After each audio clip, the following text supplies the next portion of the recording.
New year, new us. Welcome to the Banking Bros podcast for another episode where we dive into some of the features that we want to talk about, think through anytime we're getting involved in a financial vehicle. So not only will we define a little bit about what that is, we're going to dive into exactly how you should think through, articulate what values or categories you should always run your financial vehicles through so you can determine if they're actually working for you.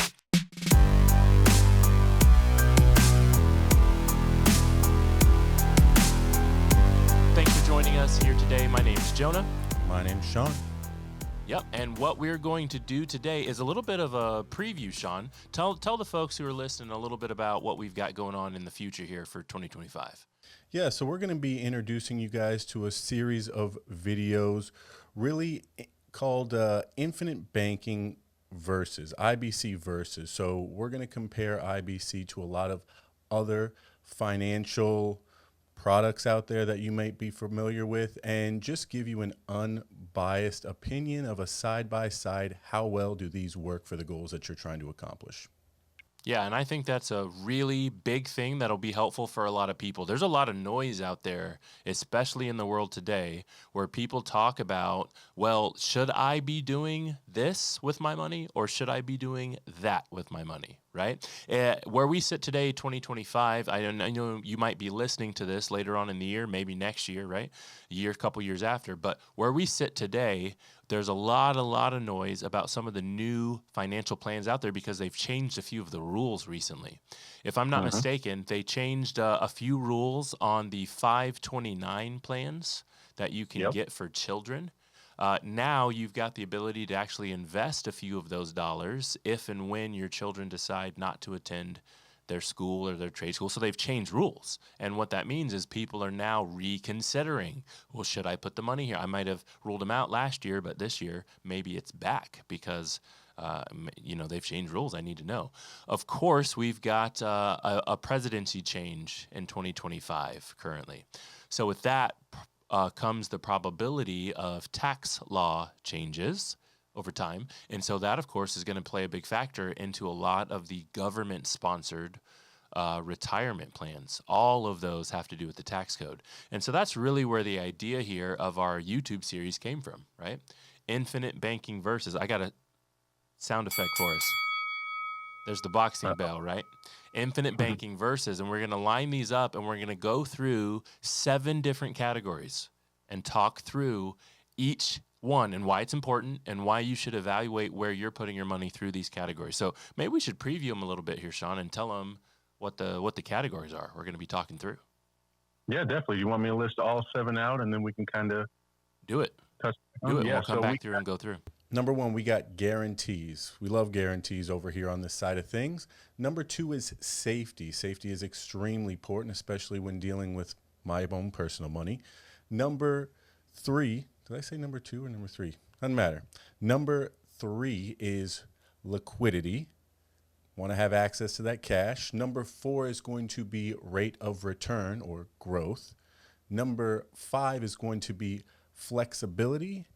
And number 6 is going to be taxes, because we all know taxes and death are 2 certainties that we're going to have to face. So let's figure out how we can pay a little bit less with those taxes.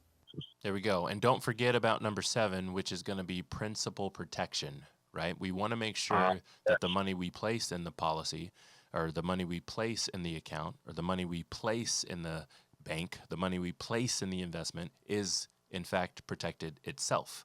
So there's always the ability to grow, but ability to lose, ability to have risk, ability to invest wisely. But we want to see, well, what about the dollars that you put in there? Are you ever getting those back?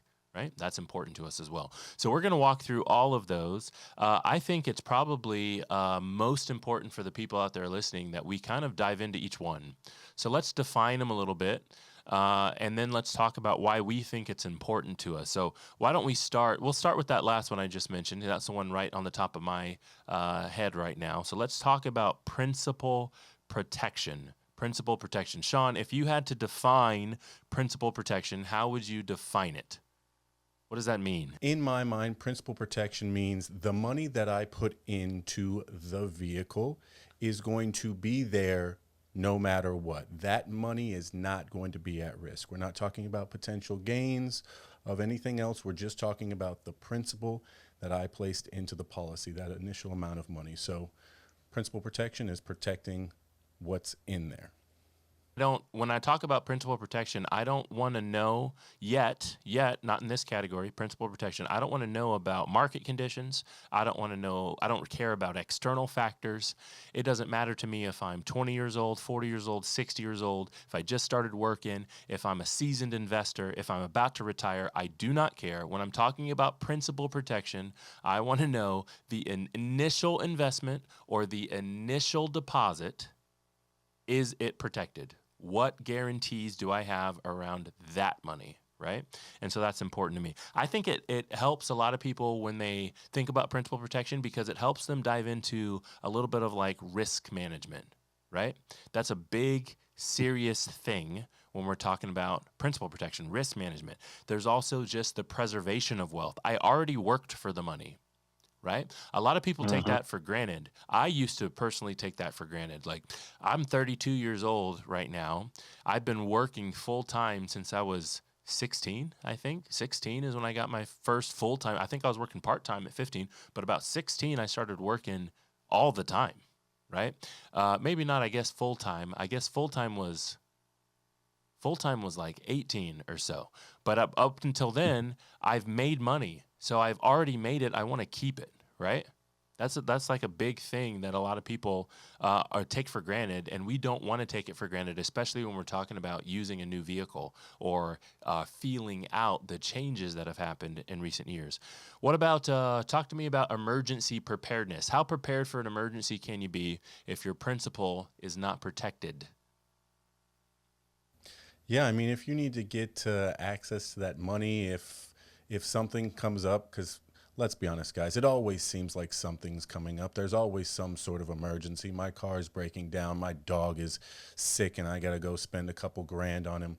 So having that protection of your principal, and we'll talk about some of the other things like liquidity here in a minute, but knowing that you have that money there ready for you, waiting for you, is, I think, really provides you with that peace of mind, at least if it was just the protection of that principal. You know you've got that.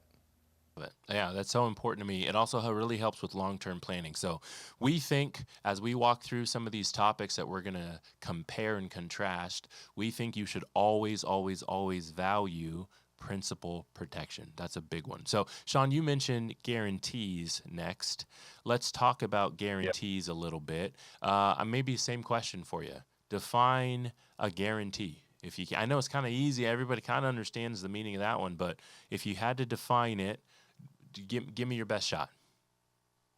Guarantees. Let's see. I would say knowing that something is going to happen with full certainty. So There we go. I like that.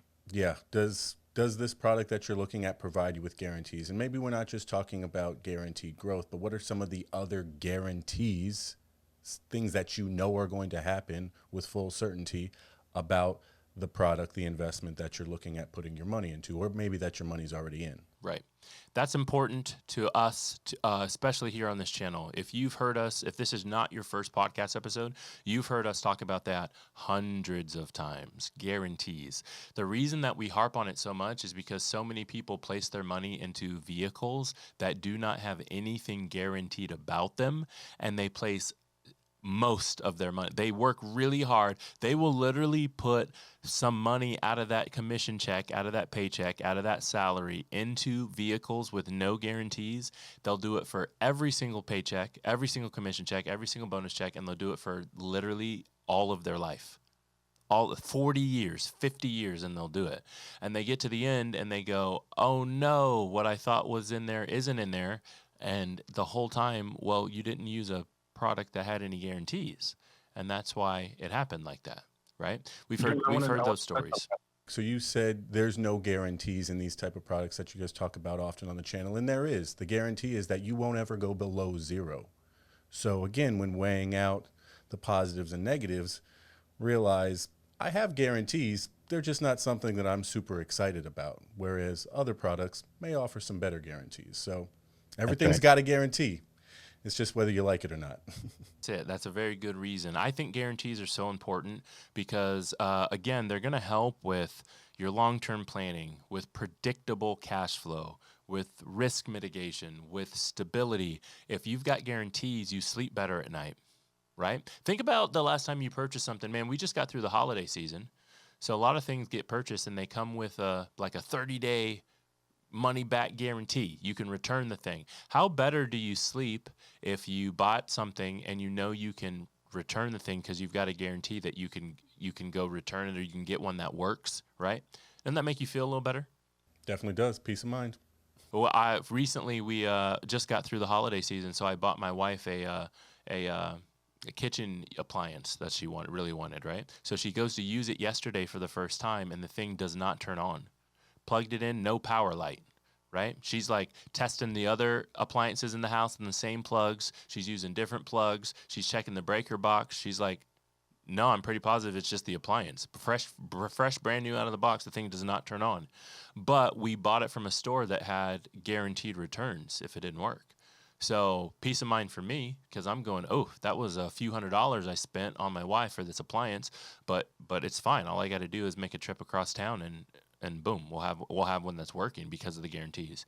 I think guarantees are important. When you put your money in place, we think you should value the guarantees, whatever they are. And that's why we're going to walk through what are the guarantees in these different financial vehicles.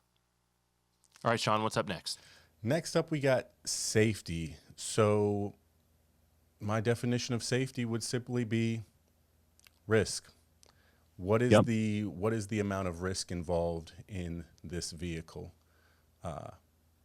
Pretty straightforward. And again, if you follow the channel, you know we like things that are pretty safe. There you go. I think when I hear safety, especially when I'm putting this in the terms of a financial vehicle, I'm thinking I want the preservation of my capital. I want stability. I don't want very much risk, right? It's the opposite of safety is the opposite of risk, right?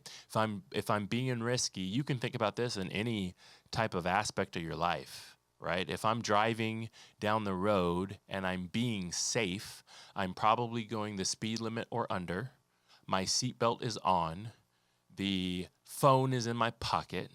The radio's probably not up too high, right? I'm trying to be safe, right? You drive like that when you got the kids in the car, right? If I'm not being very safe, I'm being inherently more risky is what I'm doing. Phone's out. Let me try to send the text message real quick at the stoplight while the light's red, right? Let me look down at it, right? Radio's up pretty loud. I can't hear the things that are happening to the car, outside the car.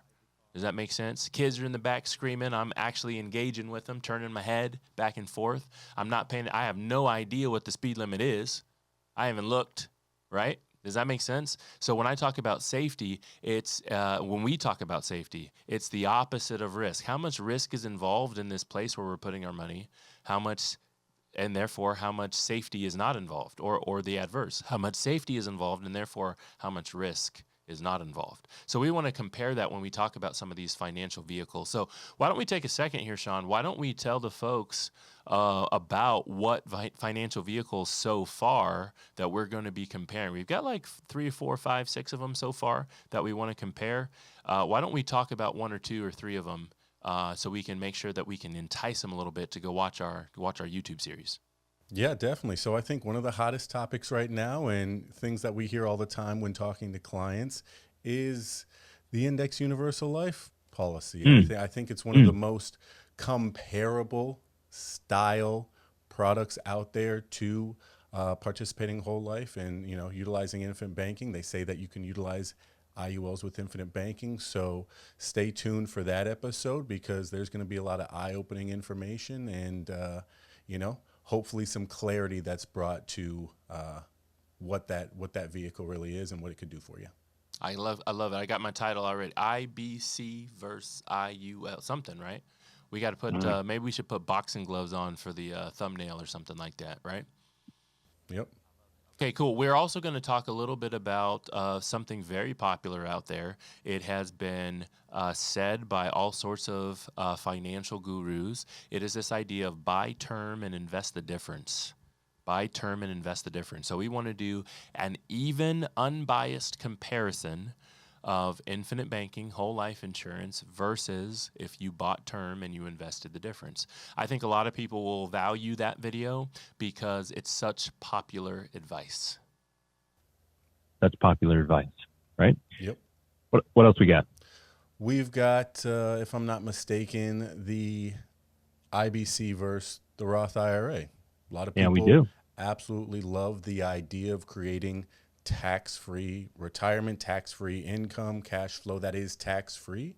And although the Roth has a lot of benefits, we also want to discuss some of its limitations and just see how many of those 7 boxes that's going to check off when comparing to the option of infinite banking. So Roths are great. There's a lot of benefits of them, but let's look at both sides of the coin here. I love it. I got a couple people on my social media feeds who have maxed out their Roth IRAs for the year already. And of course, they posted about it, right? Well, it's only a $7,000 contribution limit if you're under 50 years old. So of course, they posted about it real fast, right? Every year, maxing out the Roth, got it out the way quick, right? And so we want to talk about that. Are they really putting their money in a place that values the 7 things that we believe that you should value, right? Does it value the principal protection? Does it value guarantees? Does it value safety, liquidity, the rate of return, the growth, right? Does it value use? Does it value taxes? And so we want to talk about that as we go through, but absolutely, that's one of them. We've got a couple more planned, but we're going to let you start with those, right? Jump over to our YouTube channel and look for the playlist called Infinite Banking Versus, IBC Versus. That's where you're going to find these videos. We're going to dive into deep detail, comparing and contrasting each one versus these 7 topics. So let's keep talking about the 7 topics. I think we just got done talking about safety. Is that right? Yep. So now we're on to liquidity. And liquidity in my mind is how quickly and easily can I turn the asset into cash without any major losses or fees or expenses or something like that. So liquidity in my mind, again, when talking about assets is exactly that. I love it. That's a great way to put it. There's a lot of liquidity that we talk about sometimes. We compare and contrast on our channel, like we talk about liquidity in your house. You can go get lines of credit on the house. And so when we talk about liquidity, it's not only can you turn the asset into cash, like your house, but how easy is it to turn the asset into cash? That's important also, because Yeah, exactly. I don't know about you, but the last time I went and applied for a HELOC, traditional financing for the HELOC through the bank or the credit union, it's a lot of paperwork, right? There's even, if I'm not mistaken, there's some closing costs associated with turning my house into cash. This does not seem easy, right? I've got to close. I've got money to put down, all to get money that should be. Didn't I put the money in the house? Didn't I pay the mortgage down to free up the money? And then I got to jump through all these hoops to get it right. That's important. Now, again, it might not be a big deal to you. You might look at our comparison and you might go, okay, even though it's not so easy to turn this into cash, I can still turn it into cash. And for me, that box is going to be checked, which is awesome. I love that. But that's why we're going to go through all 7 topics so you can determine, you know what, the place that I'm putting my money here currently only is checking two or 3 of these boxes. I don't know if that's best for me. Maybe I value a little bit differently in some of these other areas, right? So I love liquidity. It's flexibility. It's access. It's how quick can you access. It's efficiency. It's all of those things that we need to talk about when we talk about liquidity. So I love that. I think next, man, we got to talk about the elephant in the room, the big one. Most people value this one more than anything, and that is growth, the rate of return. Right? They want to talk about where I'm putting my money. The ROR is up at 6, 7, 8%. Historically, it's 10%, right? That's what they want to talk about. That's the only thing they care about. So this is a big one. We're not going to forget that one. We're going to talk about it. If I had to tell you, Sean, or ask you, define ROR, rate of return, growth for the people out there who are listening, right? We got a lot of truck drivers who might be driving on the road right now. And so I just made them feel bad about being safe. They probably put their phone in their pocket, right? So we got to define these terms for them. ROR, rate of return. What are we talking about when we talk about that for a financial vehicle?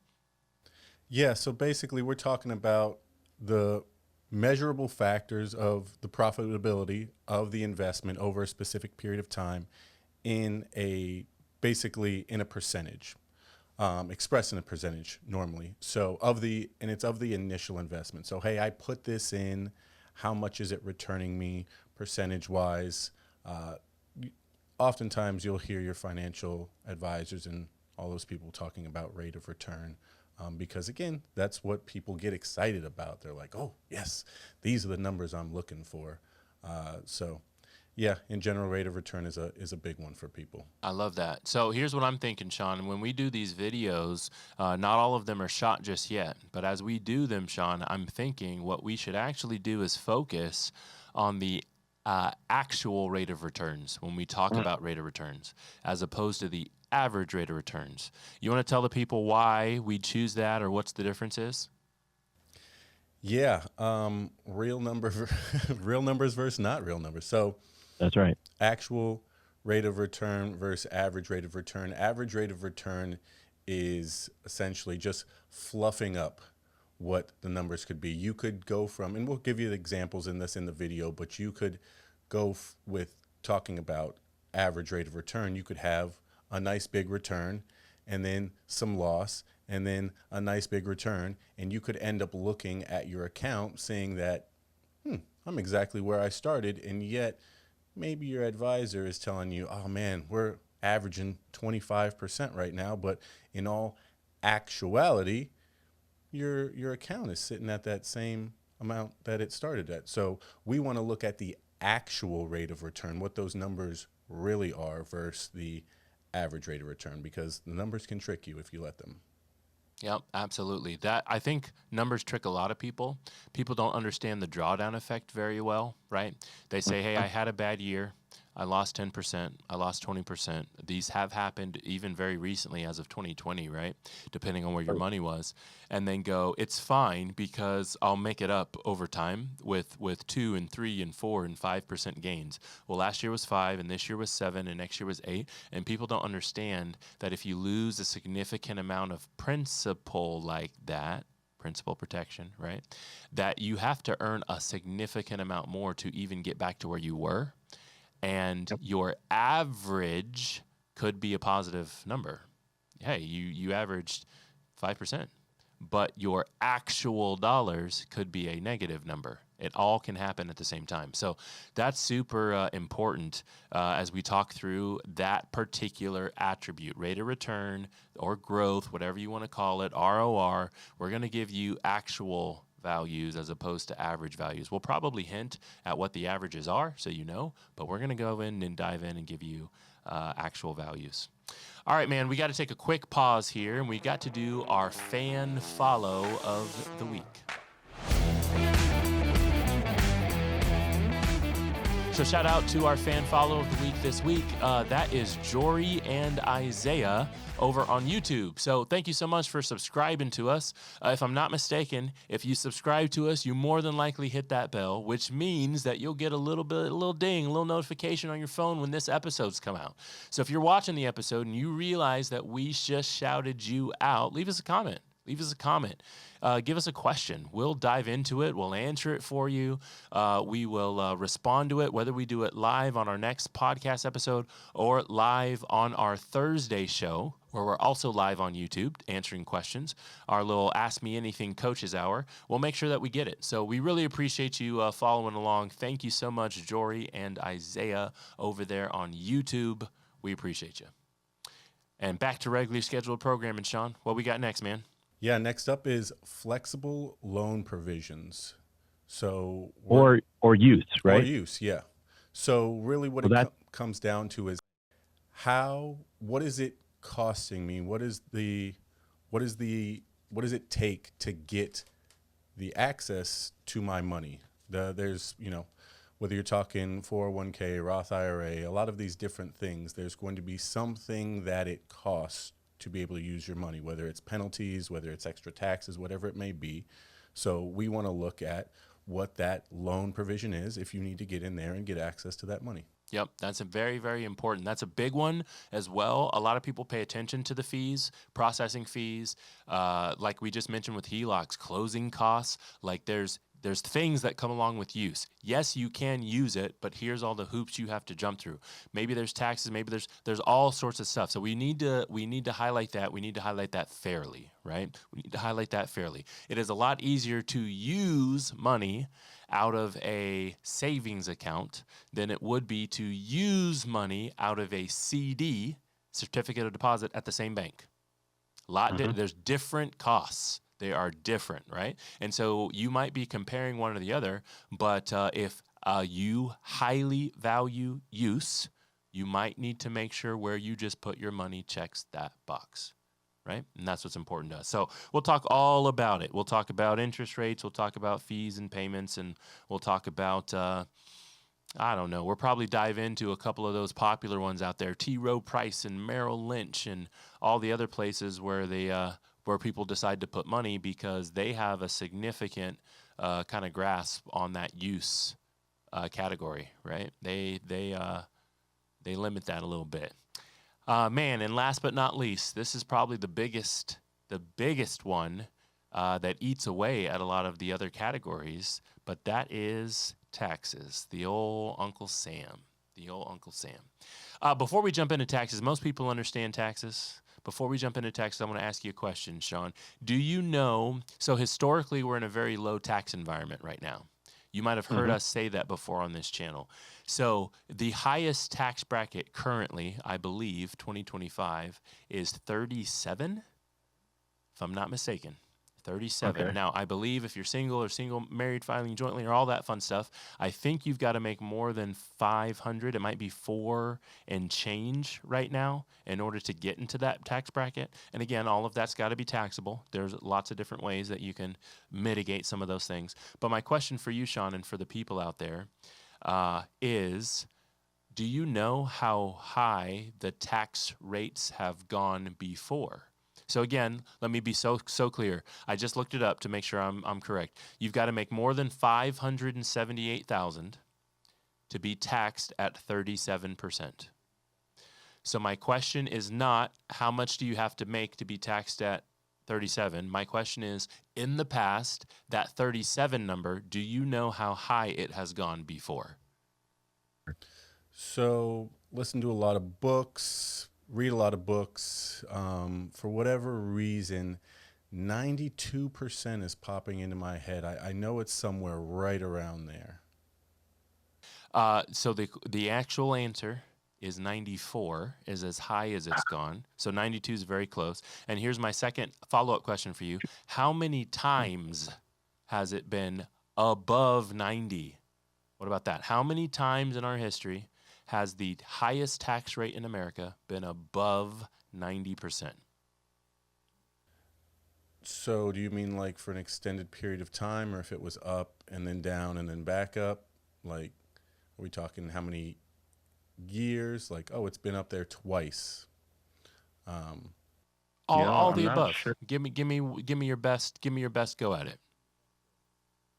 I would say it's been up there 2 to 3 times, and I know that was back in the day.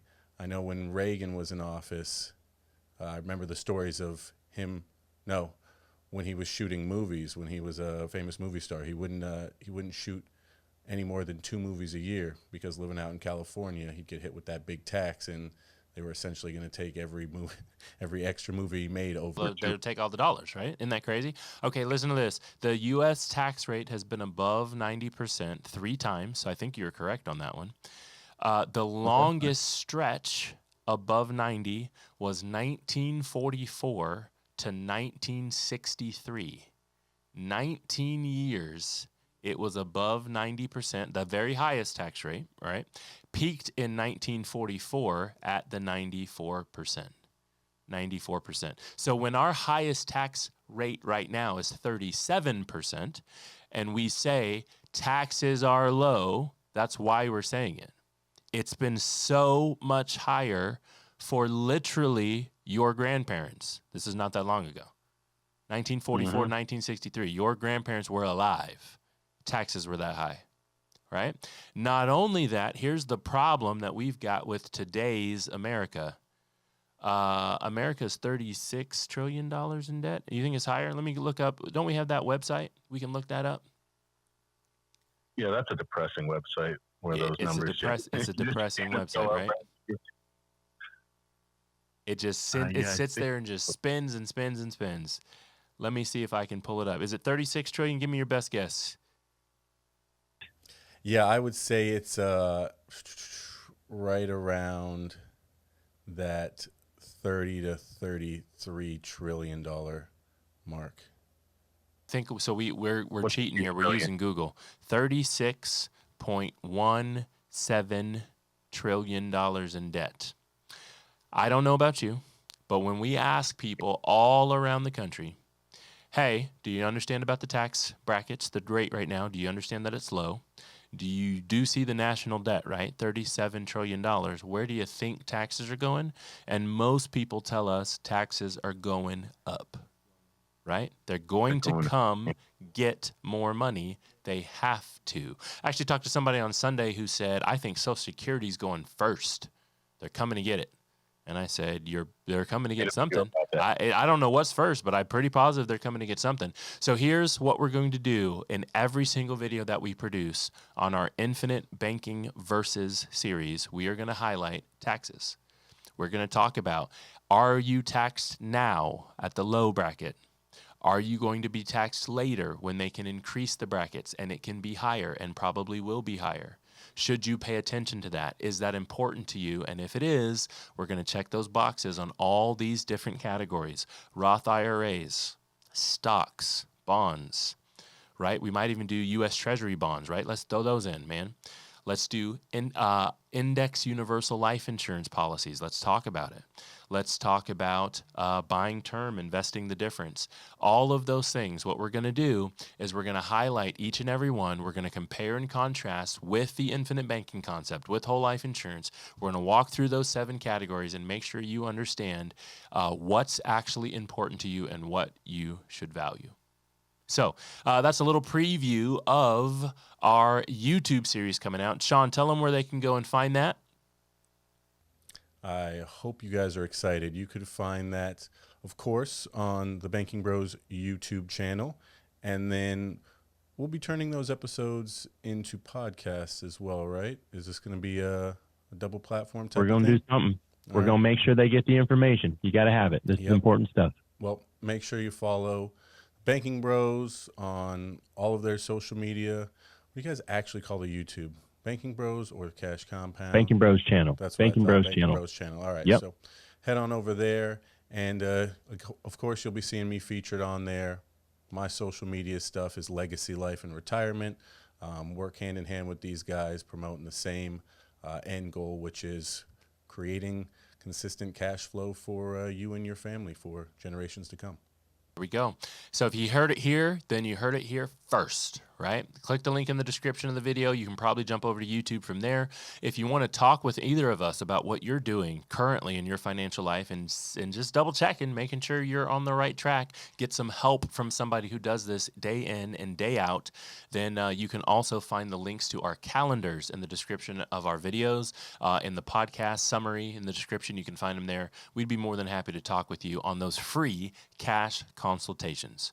For now, that's what we've got. Jump over to YouTube and catch us again. Catch more information, keep learning, and happy banking. We'll see you next time. You are now tuned to the Banking Bros. Said we couldn't make it, drink or settle, this the life we chose. Gave a lot of game, we never got a lot of things. Bow your head and say the prayer, we taught you how to be the bank. Roth IRAs, 401ks, 403bs, 529s. Where in the world should I put my money?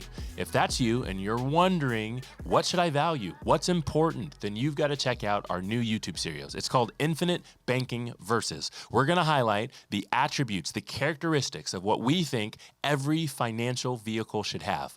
We'll tell you if yours has them or if it doesn't. We'll tell you what to value, what to look for, so you can evaluate your own financial life, your own financial vehicles, and make sure that they are working for you. Head over to YouTube and you can find us right there.